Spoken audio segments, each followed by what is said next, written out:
Let's play with M&Ms today. So I'm making these cute little, I printed these with my 3D printer and put their little names on it. And then I printed little fidgets for them, which are so cute.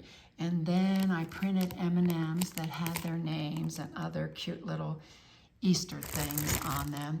But in doing all of those, it really became apparent I need a better way to organize these. I have an order for 4 pounds of logo M&Ms. And today I'm gonna bag them up, and then I have a bridal shower and some more Easter ones to do.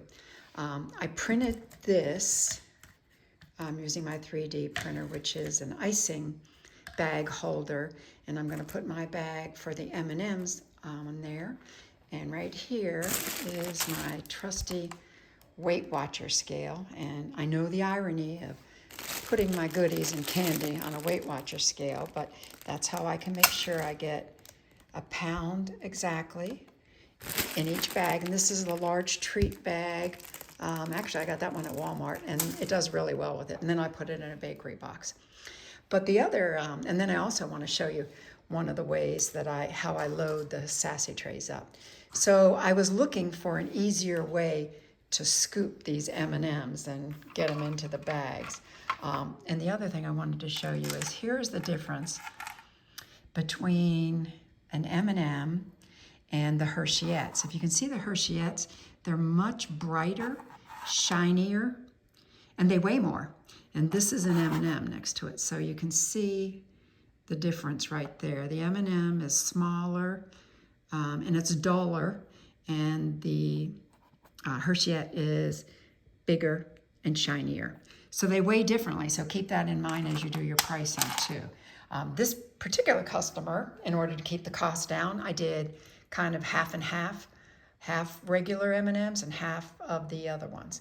So I printed and made this little M&M tray, and we're going to try that out. And honestly, it was a pain in the neck. I did a bunch of different versions. I did this little scooper, and I did another one that's this size, and I did another one that's like this, and I'm trying to find out which one I like best. And I also like this one, which I can also use. I made this one bigger on purpose just for M&Ms, but I had made this one as a cake scraper. So that's where I got the idea for that. So let's try a couple of them and see which one we like best. My thing is that after you start bagging these with your hands or gloves or whatever, it still does rub off. I printed these at 50%. I went lower this time to see, but I don't want it rubbing off on my hands, and I don't want to touch their food. I don't want anyone touching my food. And I know it's inevitable, I'm gonna have to, but I try to minimize it as much as I can. I washed my hands before we started. So I'm gonna just try the brown one first, just scoop up. And I don't get that much in there, and I don't wanna be doing 60 of those. So that's kind of out. And I'm gonna try this one, which is the next size up, and I'm kind of chasing them around the tray to do that, but it works.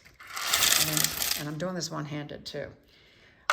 And then I'll try this big scoop, which I really liked the model, but it doesn't pick up as much as I would like. And I think it's because of the design right there. So that for me is a no, but I'm gonna put it right in my flour and sugar bins and use it there instead, so it's not lost. So I'm gonna try this guy, which is, I made him extra wide and extra thin at the top to try to snag as many as I can. And I got a full load there. And then as I go over here to put it in here, I'm just gonna put it right in there. And that actually worked out pretty well. That seems like a pretty good deal. So now let me try this guy. I just put a little M&M on it. And so what you have to do here one-handed is pretty hard for me anyway. Might not be for you, but you have to kind of get it in there. If I use two hands on that one, I could probably get the most M&Ms in there doing that way.